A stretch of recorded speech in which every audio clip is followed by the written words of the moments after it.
I have Wax Mekanix here. Wax has been in the business of recording his music for about 40 years. It's a lot of experience, beginning with the classic metal band Nitro in the early 80s.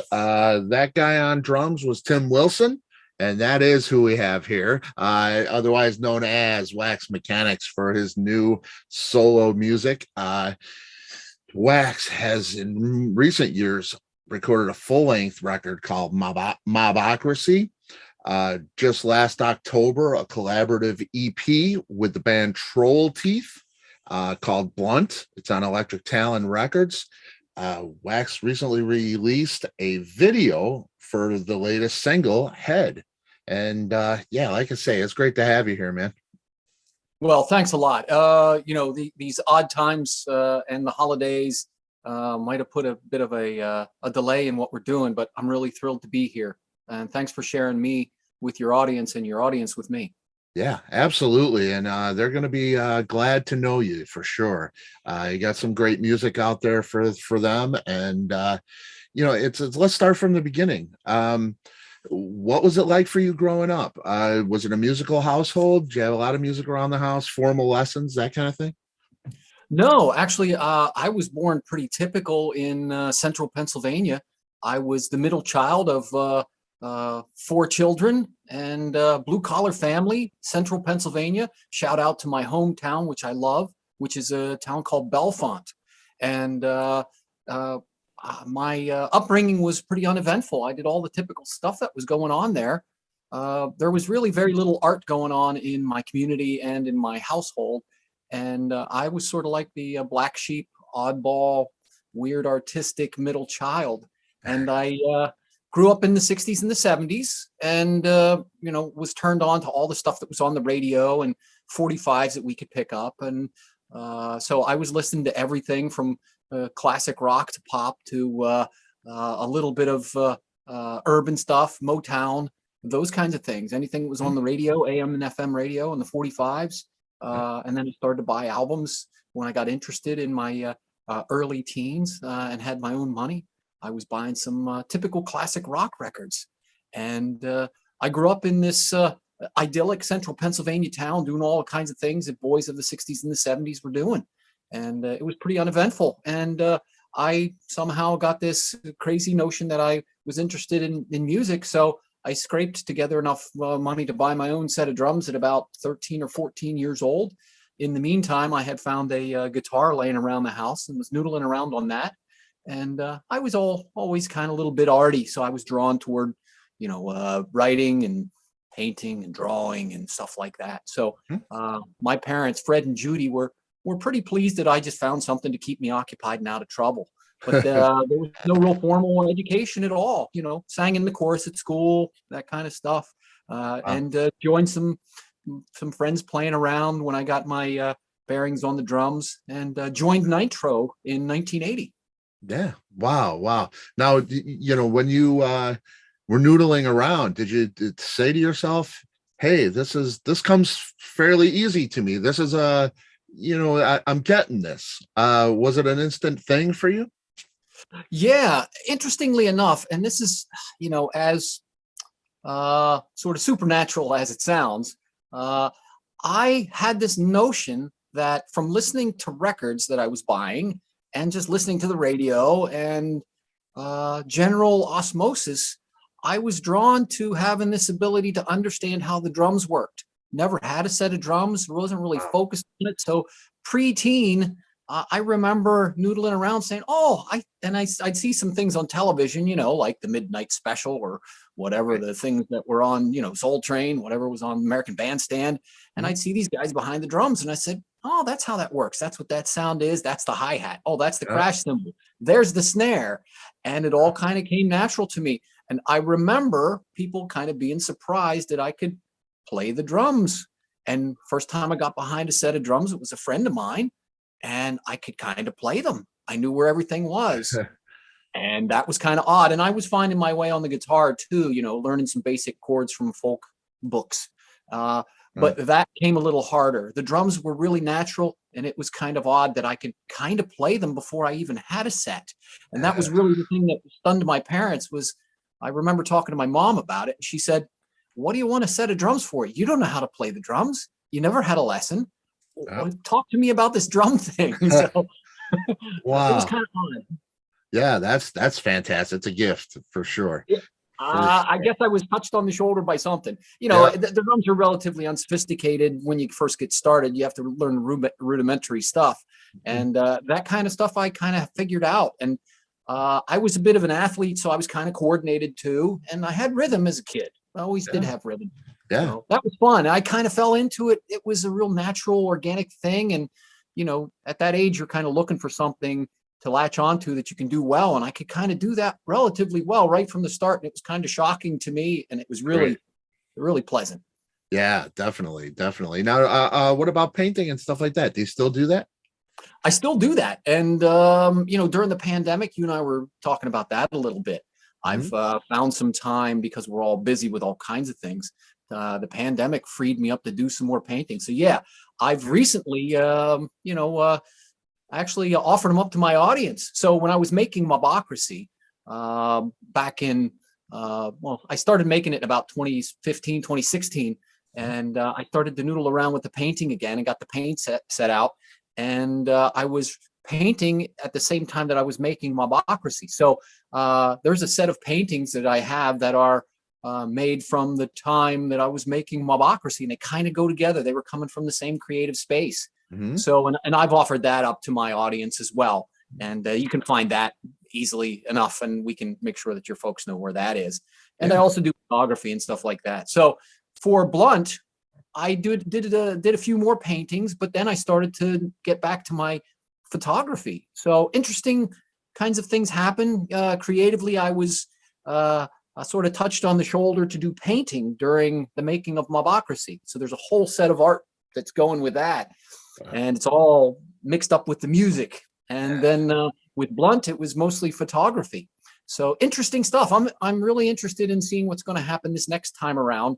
And it's starting to come now. I'm making another record, and I'll save that discussion for when the record comes out, because it feels like it goes with it. Interesting stuff, though. Lots of fun. See, and that's what it's all about for me. You know, yeah, there's music out there. People make music, and that's great, and it's enjoyable. But when you can add all of these different aspects to it, and you know, you really get a piece of that person, and I think that's what fans will get when they listen to your music. They get a piece of you. You know, it's really great. Yeah, the artists that I like, that I follow, don't seem to be one dimensional, and I'm not really trying to emulate them. It just is a natural thing for me. So, you know, like as an example, I just read today that John Mellencamp is coming out with a new record. And although I like him, I'm not a huge fan of his. But if you get John, a big component of what he does also is he's a painter as well. And Dylan's the same way. And all kinds of people are doing that. Robin Hitchcock, I know, does that kind of thing as well. So those are some artists that come off the top of my mind that are not one dimensional. They do all kinds of things, you know.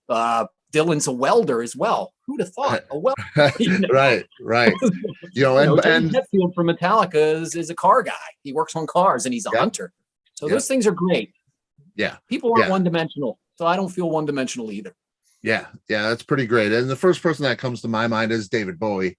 Of course, you know, just his fashion sense changed every time. He always got a new Bowie when you got new music, and you know, that was pretty cool to see another dimension of him when he did that. So yeah, I have a bit deep appreciation for that. Tell me about the collaboration with Troll Teeth, who Troll Teeth are, and how that concept of splitting an album was born. I think that's just so interesting that you're sharing space on, you know, I'll say a piece of vinyl, but you know, just a creative space with two bands in it, sharing that same space. That's really interesting. How did that concept come to be? Well, first, it's a beautiful thing, and I'm really just so stoked to be part of it. The split is what is kind of de rigueur in the genre these days. So getting one artist that has an audience and putting them together with another artist that has maybe a different kind of audience for this different artist, and bringing that together in one presentation. You know, right now, is it digital? Is it vinyl? Is it CD, there's all kinds of possibilities. Right now, because of the pandemic and the economics that are going around it, it's only digital.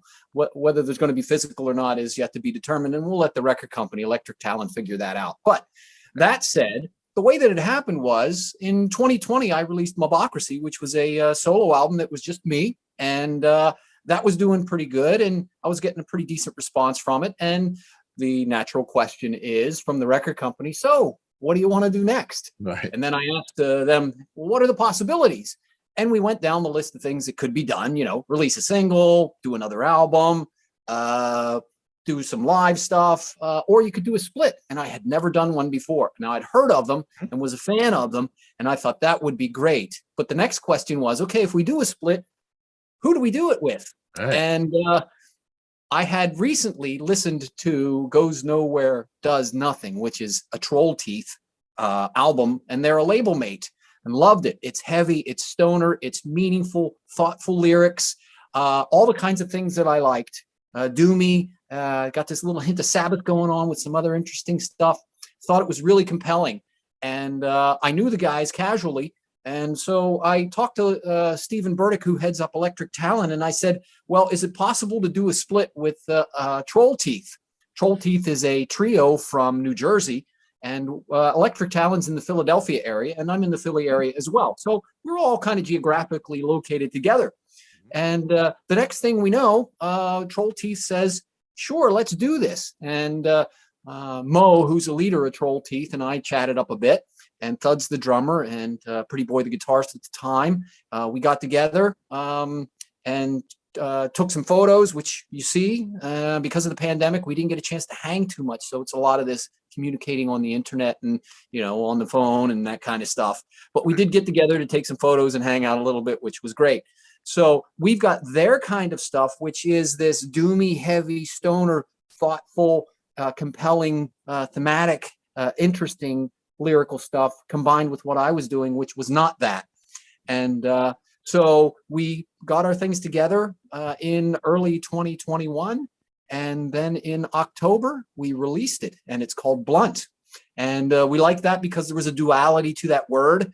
You can consider it as one thing, we all have partied a bit and we know what a blunt is. And the other one is, blunt can take on the meaning as something that's being a statement that's being sort of unvarnished, and we like that as well. So the duality was interesting, and when we talked about the title, we thought it was good because it sort of implied this duality to the split. So we like that kind of sensibility. Yeah, and it fits everything. Everything really fits together. That whole concept was very foreign to me. The splitting of the album, and they're two different things. What Absolutely. You're doing is different, but it fits together. Somehow it all works, and right up to the title, like you say, with the duality of there, and it's really an interesting thing. Now, you worked with two guys in particular here on this music, Lectriq, who you have written with and collaborated with immensely, and Machine, who I'm familiar with. Just with Clutch, Lamb of God, Crobot, and we'll get into Crobot for sure. It's how did you get involved with those guys, and how did the songs come together? How do you collaborate with them? Well, first and foremost is usually I'll show up with the songs. So my primary role, even though I play a lot of the instruments and do the vocals, my primary role I see in this whole scheme of what I'm doing here as a solo artist is to be a songwriter. So I've got lots and lots of songs. I had written Mobocracy, and it had a theme to it, and it sonically had a signature to it as well. It was heavy, slamming, had lots of new wave of British heavy metal sort of sonics to it. And then at the very end of that record, I had put into it a bit of a preview of where we were going. I wasn't quite finished with the conversation on Mobocracy, and it was relatively brief. It had 6 songs on it. And whenever I decided that I was going to do this split, I wanted to continue that conversation. But sonically, I wanted it to be a continuation of that last tune, which was called Black. And it had a bit of an organic, exotic, acoustic, thoughtful, mysterious tone to it. And I wanted to continue that sonically and thematically. So I was writing the tunes after Mobocracy, and there were 3 songs that seemed like they wanted to be next. So I kind of follow them as opposed to leading them. And those 3 songs were Head, Freak Boutique, and Manchester Strawberry Blonde. So once I had the songs written, then what I'll do typically in this particular iteration of these records is I would take these songs to Lectriq. Lectriq has a great set of skills technically and creatively, where I'm a big fan of pop music, even though in my core, I'm a rock guy, a heavy rock guy, classic rock. Yeah. But I do like pop music as well. So and Lectriq excelled at that. So he and I have been working together for close to a decade. He's a Philadelphia guy. I'm a Philadelphia guy now, and we bump into each other all the time, and we've been working together casually. And then I got him to help me make Mobocracy. One of the things I did, which was really important, which was critical, was I would bring songs to him and I would explain that, when you write these songs, there's a little bit of fat on them. And I wanted to vacuum pack them, and I wanted to optimize them to where they were hard, they were heavy, they were strident, they were slamming, they had the rock elements, but I wanted them to have this pop edge, which had some memorable singability to them, because I love that kind of stuff. So Lectriq's great at that. So I would bring the songs to him. I would run them by him, simply sitting there with an acoustic guitar and playing them for him. And he would help me to arrange them and to optimize them. So he's great at that. And in some cases, he even co-writes, which is not on these particular tunes, but there are other songs that we get together with. And he helps in that way, to where he may even restructure them dramatically. But he's great at arranging, and he's great at pop music, and he's good at seeing the good parts and the parts that need to be worked on. So he's got a great ear for that. Once the songs were fine-tuned from a structural standpoint, then we decided to start recording. And typically, during non-pandemic times, we get a bunch of guys in the studio and we'd start doing it. Well, during pandemic times, you really couldn't do that because of obvious reasons. Right. So he and I would start to cut them, and we did in Philadelphia, started to cut them. And I play drums, I play guitar, play some harmonica that you'll hear on Blunt. Also, I do all the lead vocals and some backing vocals. In today's technology, you can layer all that stuff, and then you can ship it around to people, and they can record their parts and send them back to you, which is a beautiful thing. It really is. That's kind of what we did. And then whenever we had the songs finished, then we got Machine involved. And Machine, we all know his pedigree. Machine is a wonderful guy. And I reached out to him as I was getting ready to mix Mobocracy back in about 2019. And I knew his work, knew his pedigree. I simply reached out to him, and he responded. He's a super friendly guy, and heard something in my music that resonated with him. And I asked him if he would mix it. And he was happy to mix that for me along with Lectriq. So he and Lectriq were basically a team at mixing Mobocracy. And we kind of did the same thing on Blunt. So Machine's become a valued component to my small team, even though he has tons of other great artists that he works with. It feels like he gives me that same attention. And that's hard to describe. He makes me feel like I'm as important as Lamb of God or Clutch or Crobot or anybody else. Right. And he cultivates an atmosphere that optimizes my abilities. And Machine is great. So hopefully we'll be working with him again on the next record. And so far, we're probably going to be doing that. So Machine was in New Jersey at the time, although he has a studio in Texas. So he was coming to Philly. We were going to Jersey, mixing Mobocracy and also the tracks for Blunt. And he also played a few drums on Blunt as well in his studio at the Machine Shop in Austin, Texas. That was a bit of a long answer, Scott. Sorry, but that's how I got to those guys. It was a beautiful thing. It would be lovely to go start to finish with a record with Machine, but maybe in post-pandemic times we'll be able to do that in Texas or somewhere else around the world. But we were responding to the conditions that we had, and the friends that we invited were all kinds of cool people. Yeah, I mean, it's and then you talk about that aspect of bringing that pop edge that Lectriq brings to your music, and I hear that, and I love that also. And it makes that heaviness palatable to the non-analytic music listener, and there's a piece of that to me. I tend to overanalyze when I listen, instead of just sitting and enjoying, numbly, which, is it can be a beautiful thing to just sit and listen and not analyze. Your music makes me do that, and but it is technically savvy as well, and that is what's really appealing to me is I get that technically savvy music with a pop edge that I don't have to think about. It just guides me, holds my hand through it, and that's really is really a great component to have. And then Machine, of course, mixing it, bringing all those levels right where they should be. I'm hearing all of those things just pop off of the page, if you will.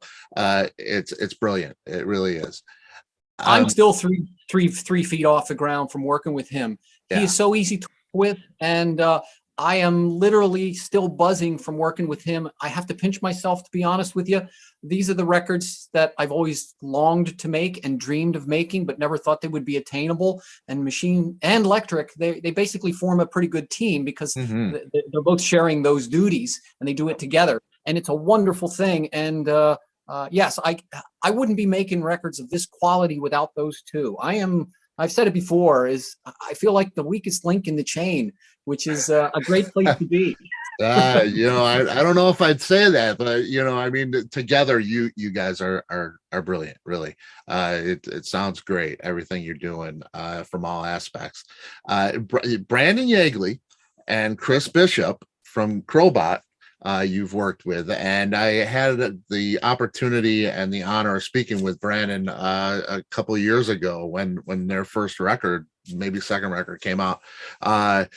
Just a great human being, just a super sweet guy, but what a brilliant singer in Brandon. I love the idea they're a team. They had all their each of them had the tattoo of the other guy on tattooed on them and stuff.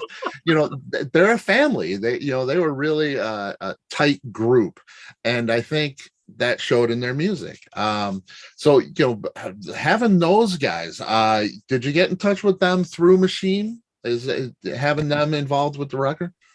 The short answer is no. I did it independently. They're in Pennsylvania. I'm in Pennsylvania. Well, Brandon's in Pennsylvania. And so I reached out to them. I was a fan of theirs before I even thought of working with them. So, they had, before they signed to Wind Up, they had made an independent release, and I had that, and I thought it was great, and it blew my mind.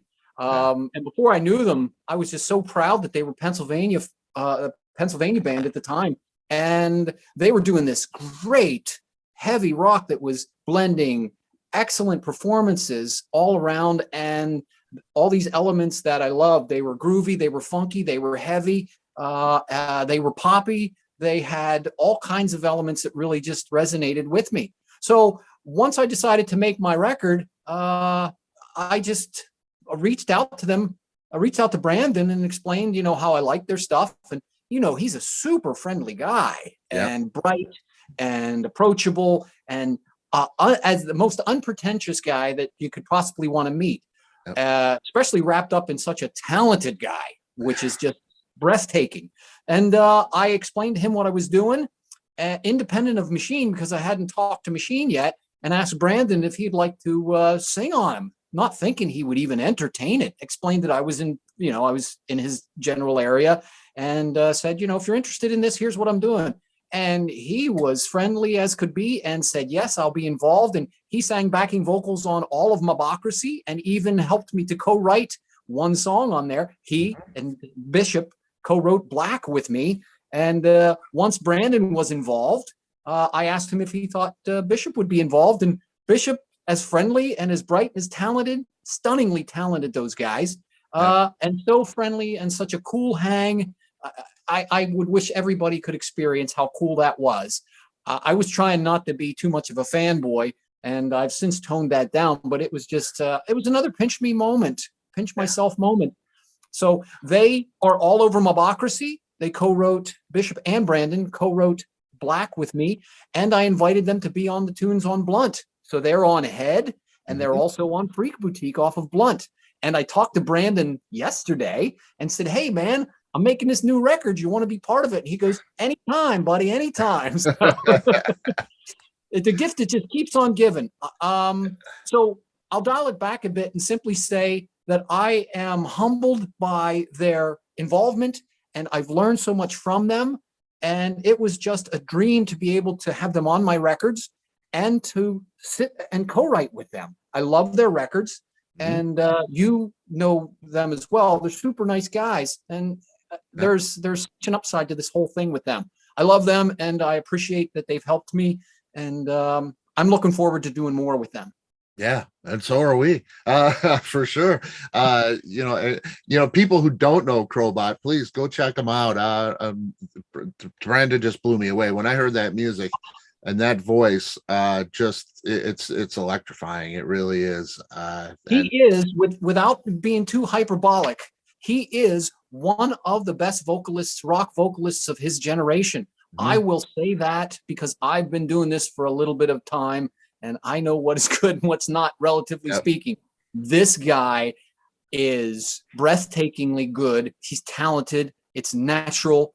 And he's a cool dude on top of it. So let's hope that the business provides an avenue for him to be as successful as he deserves to be relative to his talent. And Bishop the same way. Such a unique guitarist with such an interesting approach to his art. And I'm just thrilled to have them working on any of my stuff with me. It's just a dream. Yeah. And you say to his art, and I think Bishop does the art for the Crobot stuff, doesn't he? He does. He is that multi-dimensional guy. Yeah, he and I have talked art quite a bit. He's a tattoo artist. He's a visual artist. He does all the designs of all the related artwork of the merch, the posters, the album covers. And he's a super fun, cool guy. None of those guys are pretentious in any way. They're so self-deprecating and such a fun, casual hang. Within 10 minutes of meeting those guys, it was like I knew them all my life. And beautiful thing. Bishop is an animal from a creative standpoint. Forget the guitar playing. He does all kinds of other art that is just stunning. If he did nothing else, that would be great. Yeah. Oh, yeah. Yeah. And I've seen a lot of his art, and it's mind blowing. It's like, how can somebody be so talented? All of those guys, I love them to death. They're just great. And I look forward to more music with the collaboration with you for sure. That would be great. I did notice that Lectriq has a Nitro song up on his website called Uranium. That was from about 9 years ago, 30th anniversary thing. Nitro music, is it a thing? Is it over? We're celebrating 30 years 9 years ago, and are we going to celebrate 40 in another year? Well, the short answer is the door's never been closed. Everybody is still alive. I'm the baby of the band, and I'm 59. I just turned 59. So Nitro started in 1980, and we made records up through, and we're actively gigging day in and day out up till about 1985. And then we went our separate ways. Life happens, and we didn't get that big break, and we didn't turn into Metallica. Right. And because not everybody can. I was gonna say, not everybody does. But we remain friends. An interesting aside to this is that on Mobocracy, there's a song on there called Mad World, which I co-wrote with Nitro guitarist John Hazel. Was talking to John today. John Hazel was a guitarist for Nitro. We're still good friends. He still plays guitar. Dana Confer, who's the lead vocalist for Nitro, we're still friends, and he's still around. He's still gigging with some other bands he's got in his neck of the woods. Brad Gensamore, still friends, still the bassist of Nitro. We never did break up, and then we decided to get back together and to hang out because all our schedules permitted, and we were scattered a bit, and we all got together back in, I believe, 2013. And it was, as you know, it's a cliche, but it's like riding a bike. You know, you get together, you crank it up a little bit. It's like, oh, we know how to do this. We did this for a good 5 years, 7 days a week. We can do this. And the next thing was bang, zoom, you're playing some original stuff, and Uranium. And we wrote probably at least a half a dozen songs. And Uranium, we said, well, let's celebrate this 30th anniversary with a new track. And Lectriq was nice enough to mix it for, and he did some recording on it as well, some recording engineering. So that's me and John Hazel on guitar, Dana Confer on lead vocals, and Brad Gensimore on bass. That's Nitro. Pretty raw, great. And it's a beautiful thing. Now, to answer the question, is there anything else on the horizon? Right now, no. You know, the pandemic sort of put a halt on just about everything. Even though I've talked to John and Dana and Brad a little bit, we don't have any plans to do any more recording or any more releasing. And we'll see what happens. I'll be surprised if nothing happens. And since we started in 1980, boy, we're on our 42nd year, aren't we? Wow, that's fantastic. Not too many bands make it that far, I tell you.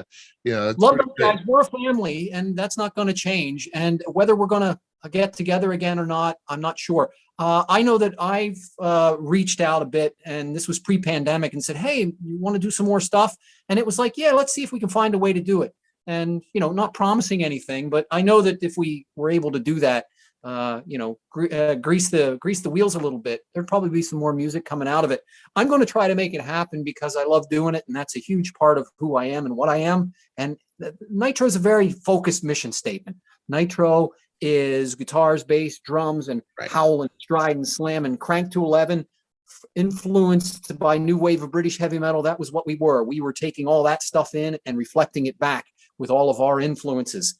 Now, what I do as a solo artist is a little more broad sonically and thematically. So I like having that Nitro thing available, and that feeds part of my creative spirit. And I don't think I'm done with it. And I'm going to probably try to make something happen when the pandemic loosens up. Man, sounds great. Sounds really great. How's your approach to music changed since those early days? You know, say 1980 and Nitro. You know, you're getting in this band, and you want to be the biggest thing out there. You want to be a rock star and all that, and you know, you want to be the next Metallica. Has it? I would imagine your approach to the business and the music has changed at least a little since that time, if not completely. How has it changed? Well, my role in Nitro was very focused as well. And in general, Nitro was a democracy. My solo stuff is a dictatorship. So that's one way that I think about it. Nitro allowed me to do what I was skilled and trained and talented to do at that time, which was I was drafted and hired in and accepted into this gang of 3 guys as the drummer, because I could hit hard, I could hit fast, and I could hit loud, and I could keep up. And additionally, we were interested in writing some original stuff. So I was also doing that before I got into Nitro. I was always noodling around with that pre-Nitro back in the 70s when I was getting my musical footing about me with guitar and drums and harmonica and that kind of stuff. So I came in, and then John Hazel and I were primarily the songwriters, and Dana and Brad also did write a bit. So my role was very focused at that point. I was the drummer and I was a songwriter. And we had a very focused mission statement, which was it's going to be heavy. It's going to be guitar, bass, drums, limited overdubbing in the studio, limited backing vocals, because we were essentially a live band and we wanted to capture that spirit and energy on the records. And we kind of did, although we played around a little bit and added some stuff, but it wasn't too far from that. You know, get in there, all analog 1980s, one take, everybody playing at the same time. Some of the vocals on those records that we made in the 80s are first take vocals, everybody live in the studio. Maybe we threw some backing vocals over top of it and some percussion, but that was it. So it was a beautiful thing. And then as I started to do recording on my own post Nitro, my tastes were pretty broad, and my vistas and my horizons sort of broadened. And I liked all kinds of stuff. So I was bringing in all kinds of elements. I was bringing in more acoustic stuff. I was bringing in lyric ideas and thematic ideas that probably wouldn't have been vetted and made the cut at Nitro. So that's how it changed as I got a bit older. And also, I was becoming a multi-instrumentalist. So on my solo records, I'm doing lots of the instrumentation. I'm playing guitar, I'm playing drums, percussion, backing vocals, lead vocals, and I didn't have to do any of that kind of stuff in Nitro other than to do the percussion, the drums, and a little bit of backing vocal work. So that enabled me to get out front and to sort of find my own voice. My Nitro voice was mixed up with the voices of the other guys, which was great. That's what we were doing. So it was 4 voices then, and it was my singular voice, which seems obvious in a solo project, but that's the way I kind of see it. And I'm able to expand musically as well too. I can bring in other elements that weren't welcome in the Nitro mission state. Right. Are you, I know the pandemic's going on and we're not feeling comfortable with getting out there and touring. Is that something you'd like to do in the future? Oh yeah. The goal is to gig in 2022. And some of the folks that were helping me on my records, specifically my amazing buddy who I've known for 30 years, who's on both Mobocracy and Blunt, is a fellow by the name of Tom Altman. Tom is a stunning, breathtaking guitarist and bassist and songwriter. And I've had the good fortune to be friends with him for about 30 years. And Tom played on all over both of those records. And he and I are trying to get a live thing together when the pandemic loosens up. So we were hoping to be sort of gigging by now, but it hasn't really happened yet. So The short version is yes, we're going to be doing that. All things being equal, hopefully sometime here within the next few months, we'll be able to get out there. And it's going to be drums, bass, guitar, vocals. So probably 2 guitars, drums, bass, and everybody howling. So it's going to be a heavy rock thing. It's not going to be as focused as Nitro, but it's going to be like that. In the meantime, what I do during the pandemic and sort of now is to keep my live chops up is I'll occasionally go out and do some busking just to do this live without a net thing and to feed that support part of my brain and to exercise those muscles. And the interesting thing is it's a commando mission because if you're going to busk, you don't have a built-in audience that's on your side. So wherever you set up, you know, it could go one way, it could go the other. So that's fine. Yeah. So that's how I've been doing it. Haven't been doing it a lot, but occasionally I have. But as far as a formal live thing, I'm hoping that before the summer we're going to be able to do this. And I know that Tom and I are putting our best foot forward to make that happen. I'm not interested in debating, you know, those that want to do it and not want to do it. I just decided for me and for our crew, this is the way we're approaching it. And there's nothing that's compelling me to do it otherwise, so we'll probably start around the Philadelphia area and see how it goes. The main thing is we're going to be safe and the audience is going to be safe. And I don't think we're ready for that just yet. Yeah. And that's thank you for that. I mean, we want everybody to be safe and let's do this right. And it'll be great. The waiting is now, but boy, it's going to be a great payoff. When the word that comes to mind is it's going to be glorious. It will be glorious to do this. That's the word that keeps resonating in my head. So I'm looking forward to it. And nobody wants to do it more than me, that's for sure. Yeah, that's great. What's the best place when you go busking? What's the best place that you've found? You know, I see, of course, you get people on street corners, you get people in the L trains, the subways. I'm in Chicago here. So, that's a popular. What have you found is the best place for you? Where do you feel comfortable doing it? Well, there are 2 answers to that, and I'll be brief about it. The first answer is when I'm local, I will. There's a place in Philly that's called South Street, which is sort of like the entertainment main line of Philadelphia. So I'll go down there, put my shabby clothes on and my hoodie, and grab my beat up guitar, my acoustic, and open it up and stand anywhere where I think I can get somebody's ears. So I'll have the mask on, and then I'll set up, and then I'll start hacking away. And with some original songs, and I'll see if anybody responds to this. So I'm sort of test driving them on South Street. Yeah, that's great. and we'll see what happens. Sometimes that goes really well. Other times, it's not as good as it could be, meaning that, it's live without a net, and there's no built-in audience. And it's a bit like a street fight sometimes. Other times it's a really cool thing. And then there are some studios in Philadelphia, and sometimes I'll sit out on the stoop, this one particular studio on 7th Street, and I'll play there a bit. And there's a little bit of traffic, and that's fun.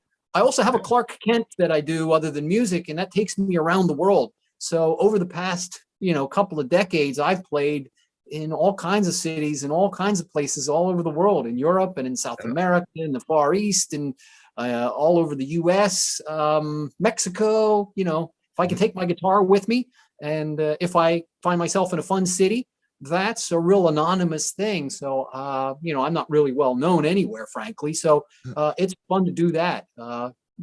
Busking in Rio is interesting, or someplace in Europe, Brussels or Paris or London. So that's kind of fun.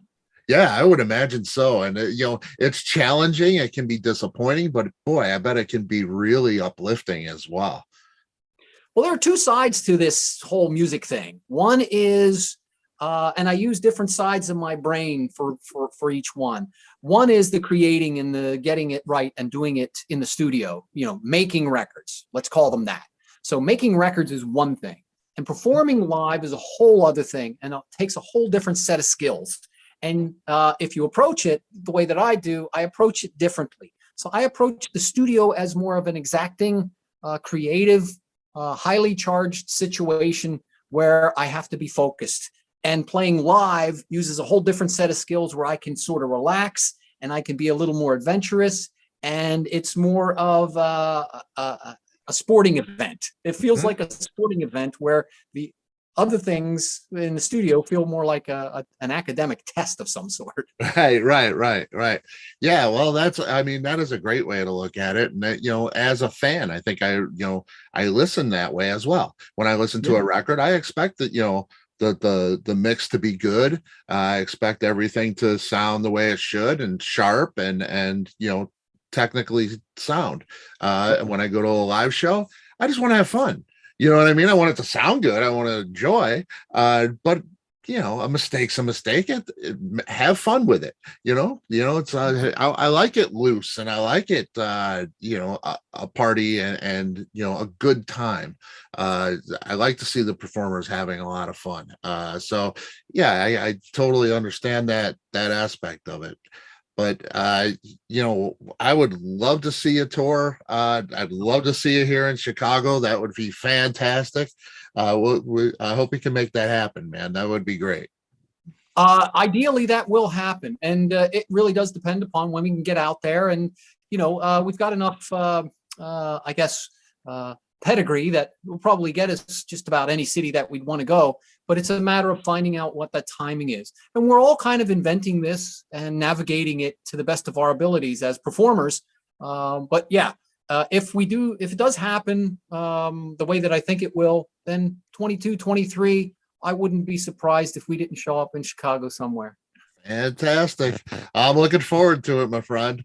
And you'll be the first to know. Thank you. Yeah. We'll get the word out here and get an audience for you guys, and it'll be great. It'll be glorious. It'll be glorious. And another word that I'll throw in there that also I like to assign to this whole notion is it'll be joyous and glorious at the same time.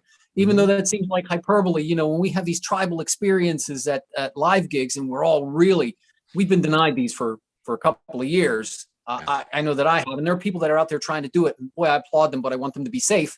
And once we get back to it, it's going to be a floodgates of emotion, and we're going to really, really have a good time. And I can't wait to celebrate on the stage and off the stage. Yep, absolutely. I can't wait to celebrate with you.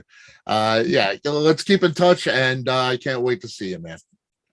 I'm eager to get out there, and I really appreciate the support that you've given us so far. And you'll be you'll be the first to know if and when we're coming out there to the Chicago area. All right. I appreciate you. My friend, and I hope to see you soon. It's been my pleasure, Scott. You let me know if there's anything that I can do to help make this even more successful for you. And my audience is always eager for me to talk to folks that are well connected in terms of appreciating different kinds of art. So I'll be sharing this with my audience as well. I appreciate you. Thank you, sir. Thanks, Scott. We will Stay talk well. soon. You too. Bye-bye. Bye.